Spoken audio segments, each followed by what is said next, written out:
It was one of those afternoons that felt like summer had decided to linger a little longer than expected, even though the calendar said early October. The air was warm but not sticky, the kind of day that made you want to stay outside just a few minutes more before heading back in. In a quiet neighborhood just outside Washington, D.C., the kind with wide sidewalks, old oak trees, and houses that all seemed to whisper stories from decades past, a 14-year-old girl named Zora walked slowly down the street, her eyes fixed on the branches above. She wasn't in a hurry. She never was when she was out with her camera. It was her mother's old Nikon, a little heavy for her small frame, but she loved the weight of it, the way it felt like holding something real, something that could capture moments exactly as they were. Today, she'd spotted a red-shouldered hawk circling near the community garden at the end of Maple Lane. She'd seen it once before, weeks ago, and had been hoping to get a clear shot ever since. Birdwatching wasn't exactly the trendiest hobby among kids her age, but Zora didn't care. She liked the quiet. She liked watching things most people walked right past. Her sneakers crunched softly on fallen leaves as she moved closer to the garden. A few neighbors waved from their porches. Mrs. Chen from number 42, who always left out homemade cookies for trick-or-treaters even in July. Mr. Delgado, who watered his roses at exactly 4 p.m. every day like clockwork. Zora smiled back but didn't stop. She didn't want to scare the bird off. Across the street, Evelyn Hartwell stood by her front window, sipping iced tea and scrolling through her phone. She'd lived on this block for over 20 years. She knew everyone, or at least she thought she did. She prided herself on keeping an eye on things. Not in a nosy way, she told herself, but in a responsible one. She was part of the neighborhood watch, organized the annual block party, and always made sure the streetlights were reported if they flickered out. Today, though, something caught her attention that didn't fit the usual rhythm of the afternoon. A girl, black, young, wearing a hoodie with a school logo, was standing near the edge of the community garden, lifting what looked like a camera to her face. Evelyn didn't recognize her. That wasn't unusual. Kids came and went, families moved in and out, but something about the way the girl lingered made Evelyn uneasy. She wasn't doing anything wrong, not exactly, but she wasn't moving on either. And in Evelyn's mind, that was enough to raise a question. She watched for another minute. The girl crouched slightly, adjusting the lens, completely absorbed in what she was doing. To anyone else, it might have looked like a normal teenage moment, focused, curious, harmless. But Evelyn's imagination began to fill in the blanks. Maybe she was casing the place. Maybe she didn't belong here at all. The thought settled in her chest like a stone. She set her glass down and picked up her phone. "Hi, yes, I'd like to report a suspicious person," she said when the dispatcher answered. "She's near the community garden on Maple Lane. Young girl, dark hoodie, carrying what looks like a camera or maybe a bag. She's just standing there. Doesn't seem like she lives around here." The dispatcher asked a few standard questions, description, behavior, whether the person appeared armed or aggressive. Evelyn said no to the last two, but insisted the girl didn't look like she fit in. Within minutes, 2 patrol cars rolled onto the street, lights off but presence unmistakable. Zora heard the tires before she saw the cars. She lowered her camera, confused. The officers stepped out, one tall with a neatly trimmed beard, the other younger with a walkie-talkie already in hand. They approached slowly, hands visible, voices calm. "Hey there," the older officer said. "We got a call about someone in the area who seemed out of place. Can you tell us what you're doing?" Zora blinked. "I'm taking pictures," she said, holding up the camera slightly. "Of that hawk, see?" She pointed to the tree where the bird had been just moments before. It was gone now, startled by the cars. The younger officer glanced at the garden, then back at her. "Do you live nearby?" 3 streets over. "On Sycamore," she said. "I just walked over to see if the hawk was back. I've been trying to photograph it for weeks." Neither officer looked hostile, but their posture was firm. "Do you have any ID on you?" the older one asked. Zora shook her head. "I didn't think I'd need it. I was only going to be out for 10 minutes. That's when the tone shifted slightly. Not dramatically, but enough for Zora to notice. The younger officer radioed in. "Got a minor here, no ID, says she lives on Sycamore." Caller reported her as suspicious. Requesting verification. Zora's stomach tightened. She'd heard stories. Her mom had talked about them carefully, not to scare her but to prepare her, about how sometimes just being a black kid in the wrong place at the wrong time could turn a normal day upside down. She hadn't thought it would happen to her, not here, not while doing something as simple as taking pictures of a bird. She kept her voice steady. "My mom's Dr. Althea Ransom," she said. "She works downtown. I can call her." The officers exchanged a glance. They didn't doubt her exactly, but without ID they couldn't just take her word for it. "You can call her," the older one said gently, "but we'll need to wait until someone confirms." Zora nodded and tapped her smartwatch. It rang twice before her mom picked up. "Hey, sweetie," came the calm, familiar voice. "Everything okay?" Zora took a breath. "Yeah, I'm okay, but—" "The police are here. A lady called because I was taking photos and they want to verify I live nearby." There was a pause, so brief most people wouldn't have noticed, but Zora did. Her mom never panicked, but she also never hesitated. "Stay right where you are," Althea said. "Don't argue, don't move. I'm on my way." The call ended. Zora slipped her hands into her hoodie pockets and looked down at her shoes. The officers stood a few feet away, not talking, just waiting. A few neighbors had come out onto their porches now, curious. Evelyn watched from her window, arms crossed, still convinced she'd done the right thing. After all, better safe than sorry, right? But Zora wasn't thinking about safety or suspicion.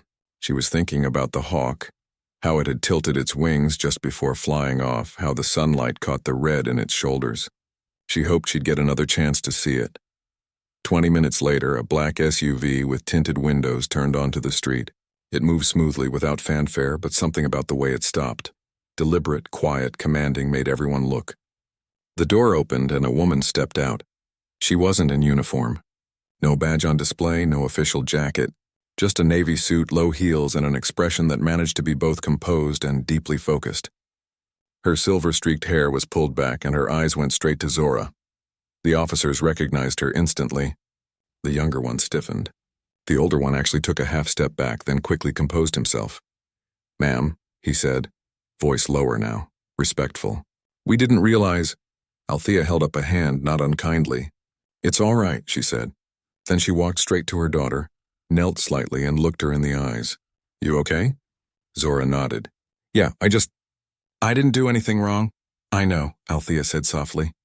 Then she stood and turned to the officers. "Thank you for handling this professionally.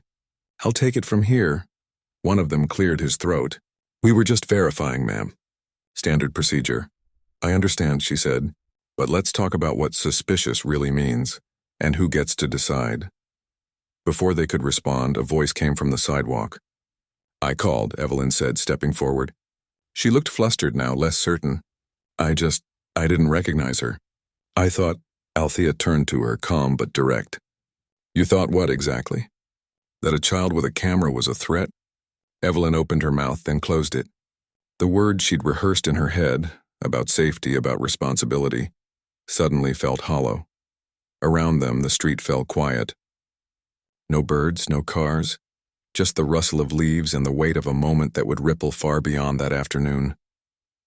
Zora stood beside her mother, camera still in hand, heart still pounding, but not from fear anymore. From something else. Something like clarity. The moment Althea Ransom stepped onto the street, everything changed, not with a shout or a dramatic gesture, but with the quiet certainty of someone who had spent a lifetime navigating rooms where she wasn't expected to be. She didn't raise her voice. She didn't flash a badge, but the air itself seemed to shift, as if the neighborhood had suddenly remembered it was standing in the presence of someone who carried weight far beyond this quiet suburban block.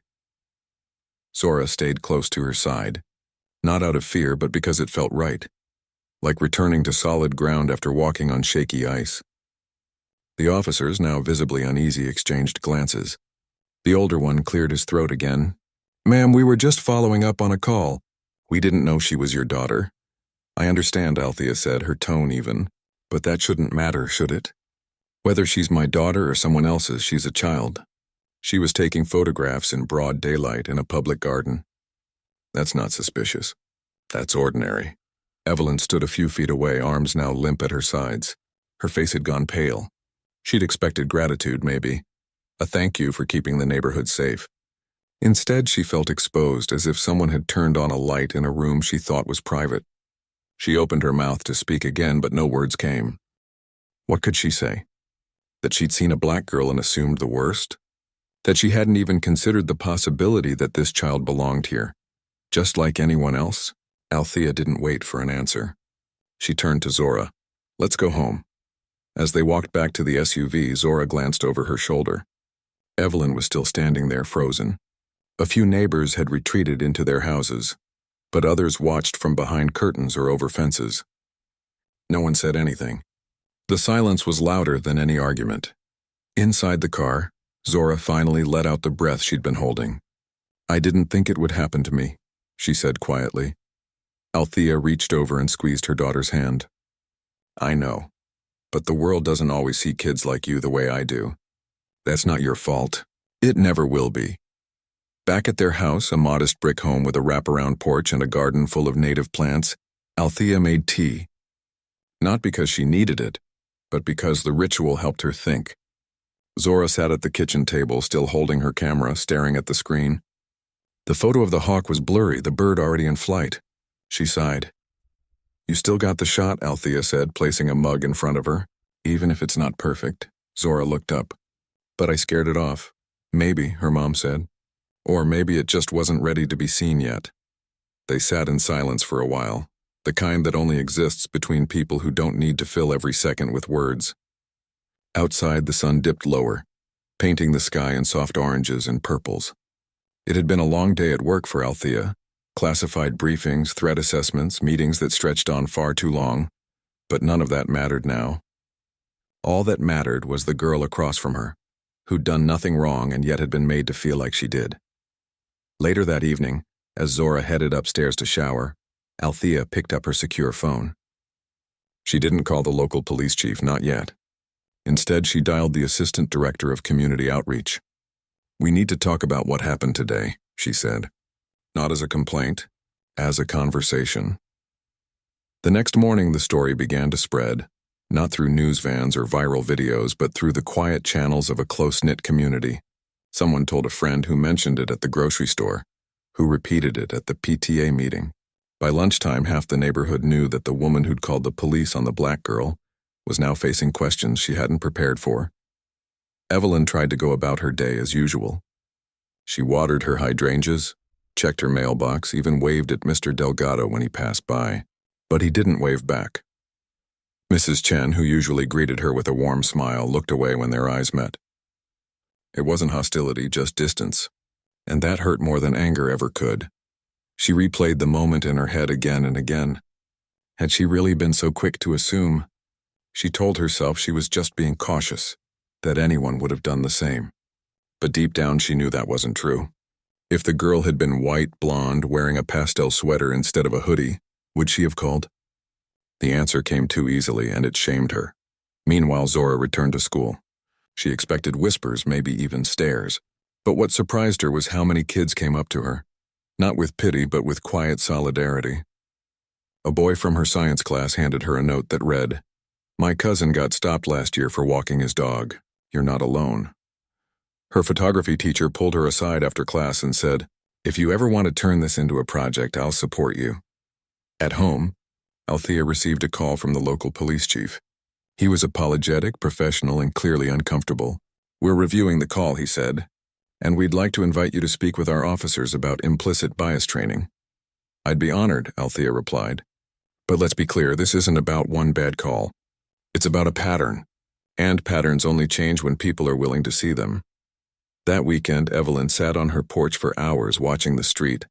She saw Zora ride her bike past with a friend, laughing about something. She saw Althea walk the dog, nodding politely to neighbors who now barely acknowledged Evelyn in return. The weight of what she'd done settled deeper into her chest. On Sunday afternoon, she did something she hadn't planned. She went to the public library and checked out 3 books, one on unconscious bias, one on the history of racial profiling in America, and one titled, Raising White Kids in a Racially Unjust World. She wasn't sure why, maybe because she needed to understand, or maybe because she couldn't live with the idea that she'd been part of the problem. Back home, she sat at her kitchen table and read until her eyes burned. She underlined passages. She cried once quietly, when she read about a mother who'd lost her son because someone thought he looked suspicious while walking home from the store. The next day, she wrote a letter. Not a defense, not an excuse, Just a simple, honest apology. She didn't ask for forgiveness. She didn't expect it. She just wanted Zora and her mother to know that she saw what she'd done. And she was trying to do better.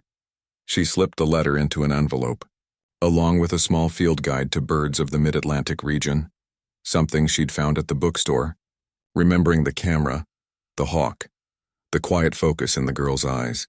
She walked to the ransom house just after dusk and left it on the doorstep, then hurried back before anyone could see her. Inside, Zora found the envelope the next morning. She read the letter twice. It wasn't perfect. It was awkward in places, overly formal in others. But it was real. She showed it to her mom over breakfast. Althea read it slowly, then folded it carefully. People can change, she said. Not all at once. Not perfectly, but they can try, Zora nodded. Do you think she really gets it? I think she's starting to, Althea said. And sometimes that's enough to build on. That week something unexpected happened. The local high school student newspaper ran a short piece, not naming names, but describing the incident as a wake-up call for our community. A group of students started a petition asking the town council to fund anti-bias training for all public-facing staff, including neighborhood watch volunteers. The petition gathered over 500 signatures in 3 days. Zora didn't lead the effort, but she signed it. And when a reporter from the county paper called asking for comment, she declined, but suggested they talk to kids who'd experienced similar things. It's not just about me, she told her mom. It's about all of us, Althea smiled. That was her daughter, always looking beyond herself, even when she'd been made to feel small. By the end of the week, the police department issued a public statement acknowledging the incident and announcing a partnership with the FBI's Community Engagement Unit to develop new training modules. They emphasized de-escalation, youth interaction protocols, and cultural awareness. It wasn't a grand overhaul, but it was a start. And Evelyn, she kept reading. She attended a virtual workshop on racial equity hosted by the local NAACP chapter. She listened more than she spoke. She began to notice things she'd never paid attention to before. The way store clerks watched certain customers more closely, how security guards followed some teens but not others, how even well-meaning people used language that carried hidden assumptions. She didn't become an activist overnight. She didn't give speeches or lead marches. But she started asking questions of herself, of her friends, of the world around her. And in that quiet, persistent way, she began to change. One evening, as Zora sat on the porch editing photos, she saw Evelyn walking her dog down the street. Their eyes met. Evelyn hesitated, then gave a small, tentative wave. Zora didn't wave back, but she didn't look away either. She just nodded once before turning back to her camera. It wasn't forgiveness, not yet, but it was acknowledgement, and sometimes that's where healing begins. The town council meeting was held in the old community center, a brick building with creaky wooden floors and folding chairs that never quite sat flat. It wasn't fancy, but it had hosted everything from bake sales to budget debates for over 40 years. Tonight, though, the room was fuller than anyone could remember. People spilled into the hallway, stood near the windows, even sat on the floor along the back wall. Word had spread. Dr. Althea Ransom was going to speak. She hadn't planned to. When the council first reached out, asking if she'd be willing to share her perspective after what happened with Zora, she'd hesitated. She didn't want this to become a spectacle.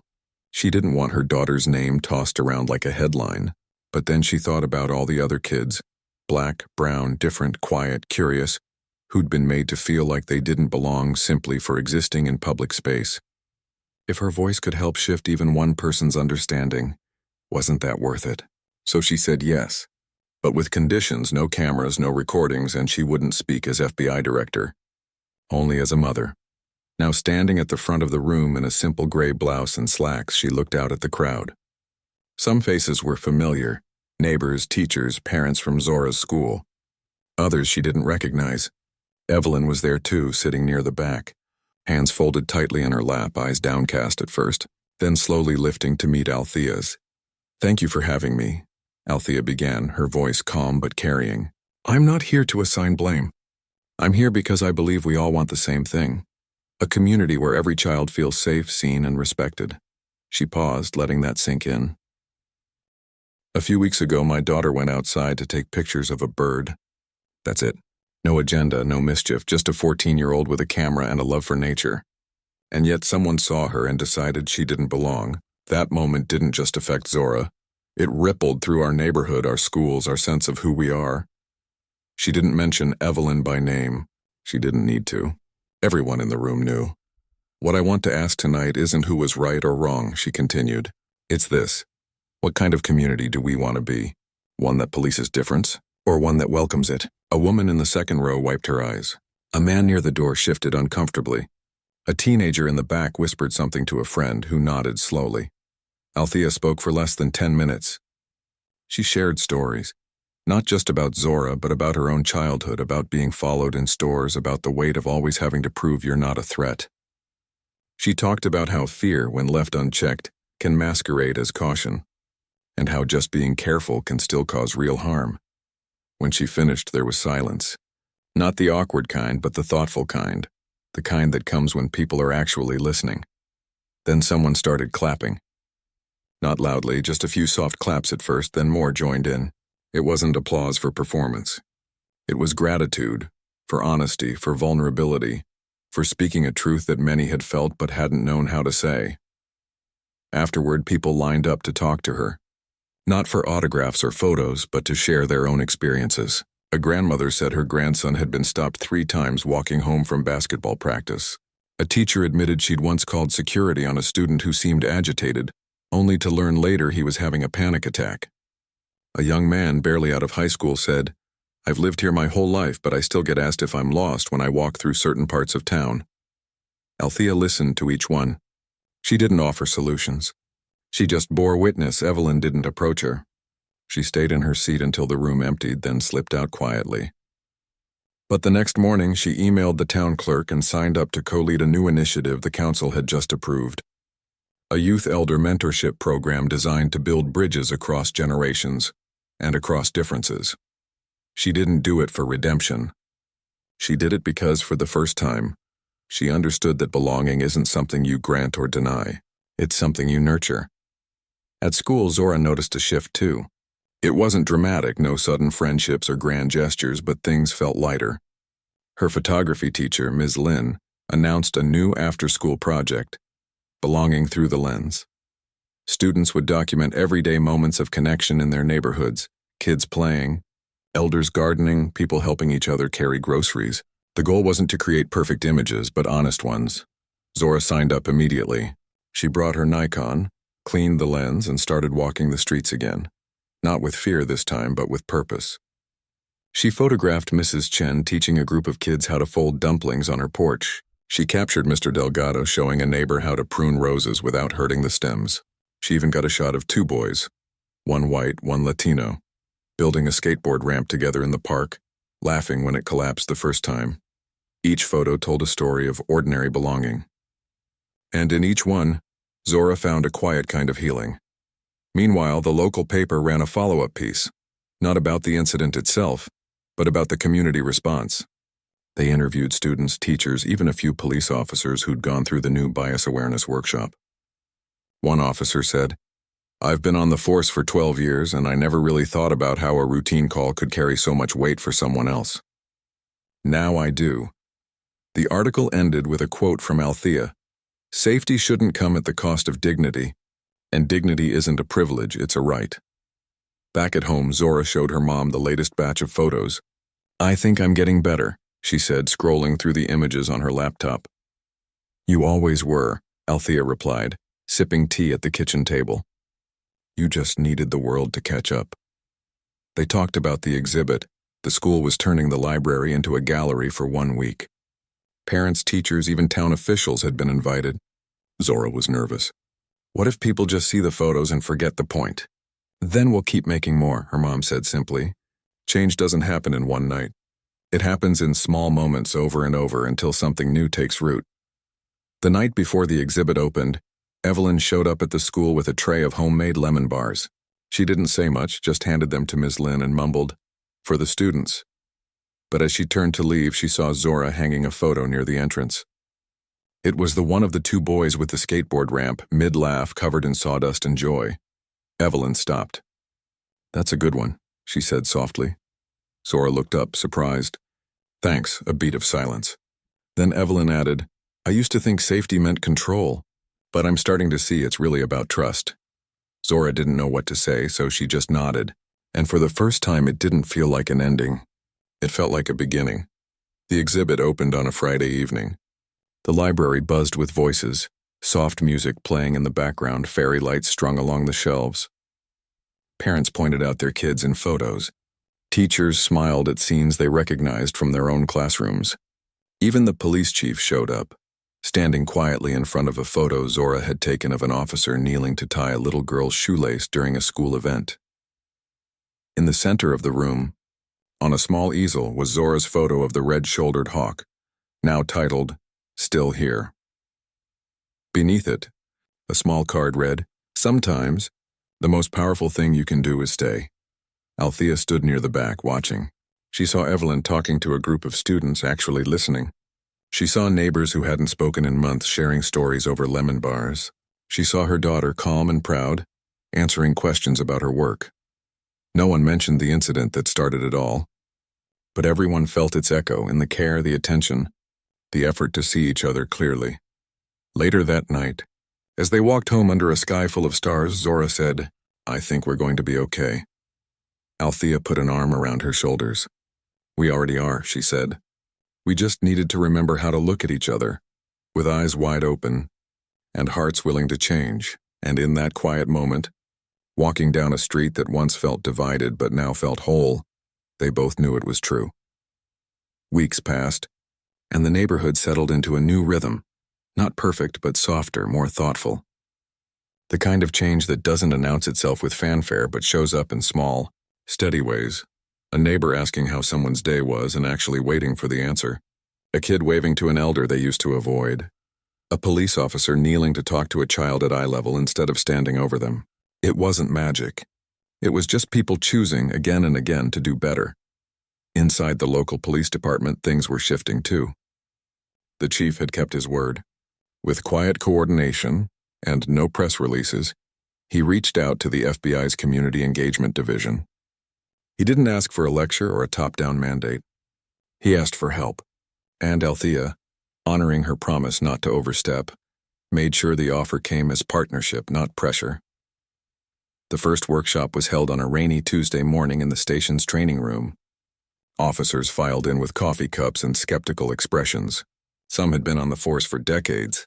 They'd heard about bias training before, usually as a box to check after a scandal full of jargon and guilt. But this was different. The facilitator wasn't a federal agent in a stiff suit. She was a retired school counselor named Dr. Lena Boyd, known for her work in restorative justice and youth mediation. She didn't start with statistics or definitions. She started with stories. I want you to think about the first time someone trusted you, she said, standing at the front of the room without notes. Not because you had a badge or a title, but because you showed up as a human being. Silence. Then slowly pens came out. Not to take notes, but to reflect. Over the next few hours, officers shared moments they rarely talked about. The time they calmed a crying toddler during a domestic call. The teenager they steered away from a gang by offering a summer job. The elderly woman who baked them cookies every Christmas because they'd helped her carry groceries after a fall. These weren't heroic tales. They were human ones, and that was the point. Your job isn't just to enforce the law, Dr. Boyd said gently. It's to protect the dignity of the people you serve, especially when they're scared, confused, or young. One officer, a man with tired eyes and 20 years on the job, raised his hand. What do you do when you're trained to look for threats, but half the time, the threat is just a kid who looks nervous? That's where awareness comes in, she replied. Not to ignore real danger, but to question your first assumption. Because sometimes what looks like suspicion is just difference. And difference isn't danger. By the end of the session, the mood in the room had changed. Not everyone was transformed overnight, but walls had cracked. And through those cracks, something new could grow. Back at FBI headquarters, Althea reviewed the feedback from the workshop. She didn't take credit. She never did. But she allowed herself a small smile. Real change didn't come from memos or mandates. It came from conversations that made people lean in instead of shut down. At home, Zora had thrown herself into her photography with renewed focus. The exhibit had closed, but the project hadn't. She'd started a digital journal just for herself at first, documenting moments of connection she saw around town. A barista remembering a regular's order, a bus driver waiting an extra second for a late passenger, two strangers sharing an umbrella in the rain. She called it turning the quiet kind of brave. Her teacher encouraged her to submit a piece to a national youth arts contest. Zora hesitated. What if they think it's too simple? Simple doesn't mean shallow, Ms. Lynn said. Sometimes the most powerful truths are the ones we almost miss. So Zora picked her favorite photo from the series, an image of Evelyn, kneeling in the community garden, showing a group of middle schoolers how to plant marigolds. Her hands were dirty, her hair loose from its usual bun, and she was laughing, really laughing at something one of the kids had said. In the background, Zora had captured a glimpse of the red-shouldered hawk. Perched on a fence post, watching it all, she titled it, Roots. Meanwhile, Evelyn had thrown herself into the mentorship program with a quiet determination that surprised even her. She'd been paired with two seventh graders, one who loved astronomy, the other who wrote poetry. At first, their meetings were stiff. She asked too many questions. They gave short answers. But then, during their third session, the poet shyly handed her a folded piece of paper. "You remind me of my grandma," it read. She also thought I was too loud.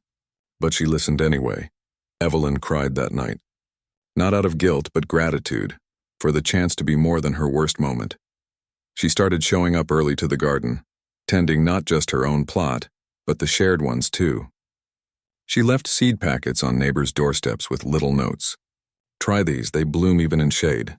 She stopped watching people with suspicion and started watching them with curiosity. One afternoon, she saw Zora across the street, camera in hand, photographing sunlight filtering through autumn leaves. This time, Evelyn didn't reach for her phone. She waved. Zora hesitated just for a second, then waved back. At school, the ripple continued. The student council proposed a community listening day, where students and staff could share stories in small groups guided by trained facilitators. Attendance was voluntary, but nearly the whole school showed up. Kids talked about feeling invisible, about being followed in stores, about the weight of always having to explain themselves. Adults listened, really listened, without interrupting, without defending. Afterward, the principal sent a letter home to parents. "We are not just teaching math and science. We are teaching each other how to belong." Althea read it at the kitchen table and set it down with a quiet sigh. "They're getting it," she said to Zora, who was sketching in her journal. "Yeah," Zora replied. "But it's still fragile, isn't it?" "It is," her mom agreed. "Which is why we keep showing up," and they did. Not with grand gestures, but with daily choices. Zora kept taking photos. Althea kept speaking up, gently, firmly, in meetings where policy was shaped. Evelyn kept showing up to the garden, to the mentorship sessions, to the hard work of unlearning. One evening, as the two women, Althea and Evelyn, found themselves at the same grocery store, they ended up in adjacent checkout lines. For a moment, neither spoke. Then Evelyn said, "Your daughter's photo." "The one in the contest." "It's beautiful." "Thank you," Althea said. "She sees the world in a way I wish more people did." Evelyn nodded. "I used to think seeing clearly meant noticing what was wrong. Now I'm learning it means noticing what's possible." Althea looked at her, not with judgment, but with something close to respect. That's a good place to start. They left the store separately, but the air between them felt lighter. Back home, Zora uploaded her photo to the contest website. She didn't expect to win. She just wanted it out in the world. A quiet testament to the idea that people can change, that communities can heal. That a single moment of courage, like staying still with a camera while the world watches you, can plant seeds for something better. Later that night, she sat on the porch with her mom, wrapped in a blanket as crickets sang in the grass. The hawk hadn't returned in weeks, but Zora wasn't worried. She knew it was still out there, watching, waiting, belonging. "I don't want to be known for what happened that day," she said softly. "I want to be known for what I build after." Althea put an arm around her. "Then keep building," she said. "One photo, one conversation, one act of kindness at a time. And under the wide, starlit sky, that felt like enough. Time has a way of smoothing sharp edges. Not by erasing them, but by giving people room to grow around them." A year after that quiet afternoon in the garden, the neighborhood wasn't the same. But not because everything had been fixed overnight. It was different because people had chosen day after day to show up differently. Zora was 15 now, taller, more sure of herself. Her photography had become more than a hobby, it was her voice. She'd won honorable mention in the youth arts contest, not for flashy technique, but for the honesty in her images. The photo titled Roots now hung in the school's main hallway next to a quote she'd written. Belonging isn't given. It's grown. She still carried her mother's old Nikon everywhere, but she'd started teaching others how to use one too. Every other Saturday, she ran a free workshop at the community center for kids who couldn't afford cameras. She showed them how to frame a shot, how to wait for the right light, how to see beauty in ordinary things, a cracked sidewalk, a wrinkled hand, a shared laugh between strangers. The best photos, she'd say, aren't about what you see. They're about how you see it. Her mom watched from the back of the room sometimes, arms crossed, smiling to herself. She never interrupted. She just let Zora lead. Althea hadn't changed her job, but she'd changed how she did it. In every leadership meeting at the FBI, she began with a story. Not about threats or operations, but about people. She told her team about the boy who'd handed Zora a note saying he'd been followed in a store.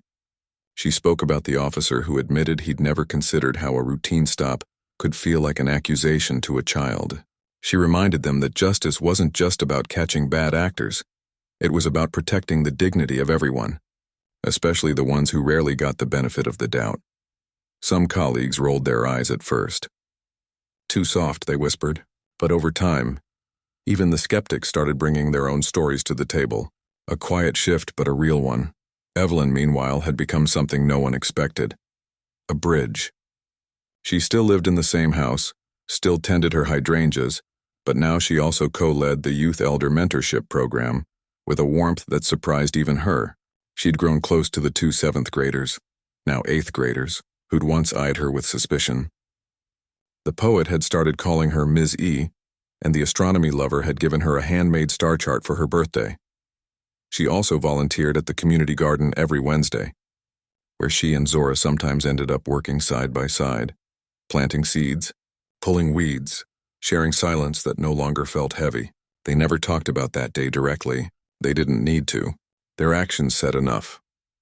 One spring morning, Evelyn brought a small potted plant to Zora's porch, a red-shouldered hawk feather tucked into the soil. I found it near the old oak, she said simply. Thought you might like it. Zora took it, fingers brushing the feather gently. Thank you, she said. And for the first time, it felt like a real thank you. Not polite, but genuine. The neighborhood had changed in other ways, too. The local police department now included youth voices in their training panels. Officers spent time in schools not just for safety drills, but for art projects and lunchroom conversations. The chief made it policy. No call about a suspicious person could be acted on without first asking. What behavior specifically seems concerning? Vague unease wasn't enough anymore.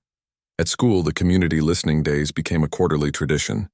Students led them now, with adult support but not control. They talked about identity, fear, hope, things that rarely made it into textbooks but shaped their lives every day. Teachers reported fewer conflicts, more collaboration. Kids looked out for each other in ways that felt natural, not forced. And Zora? She kept creating. She started a photo blog called Still Here, a quiet rebellion against the idea that some people are temporary, out of place, or disposable. Each post featured a person from the community with a short caption in their own words. The barista who'd lost her home but still smiled every morning. The retired veteran who taught kids chess in the park. The new family from Senegal who opened a small bakery and gave away day-old bread to neighbors. People read it. Not thousands, but enough. And those who did often wrote back, I saw myself in your photo. I didn't know someone else felt this way. Thank you for seeing me. That was all Zora needed. One evening, as summer returned and fireflies blinked in the dusk, Althea and Zora sat on the porch with iced tea. The hawk hadn't been seen in months, but neither of them minded. They'd learned that some things don't need to be captured to be real. Do you ever think about moving? Zora asked suddenly. Althea turned to her. Why would we? I don't know, Zora said, shrugging. After everything, maybe it'd be easier somewhere else. Easier, maybe, her mom said softly, but not better. This is our home. And home isn't just a place where nothing bad happens. It's where you stay and help make it better. Zora nodded. She looked out at the street, the same street where she'd once been made to feel like a stranger, and saw something new. Kids riding bikes, elders walking dogs, neighbors sharing garden tomatoes over fences. It wasn't perfect, but it was trying, and that mattered. A few weeks later, the town held its first Belonging Festival, a small gathering in the park with music, food stalls, and a photo wall featuring Zora's work. Evelyn helped organize it, coordinating with local artists and food vendors. She even convinced Mr. Delgado to teach a rose pruning demo. Althea came, not in a suit but in jeans and a linen shirt, carrying a plate of dumplings from Mrs. Chen. She stood near the photo wall, watching people pause in front of Zora's images, some with tears in their eyes. Zora moved through the crowd, camera around her neck, not taking pictures, just being present. She stopped when she saw Evelyn talking to a group of kids, showing them how to press flowers into bookmarks. The poet was there, now in high school, helping hand out supplies. They laughed at something Evelyn said, and the sound carried across the grass like music. Later, as the sun dipped low and string lights flickered on, Zora found her mom near the edge of the park. "You proud?" Althea asked. "Of what?" Zora replied. "Of this." "Of you," Zora thought for a moment. "I'm not proud of what happened that day, but I'm proud of what came after." "That's the thing about hard moments," her mom said. "They don't have to be the end of your story. Sometimes they're just the beginning of a better one." They walked home together, the festival fading behind them. No sirens, no suspicion. Just two people side by side, in a neighborhood that had learned, slowly, imperfectly, beautifully, that belonging isn't about looking the same. It's about choosing to see each other again and again, with open eyes and willing hearts.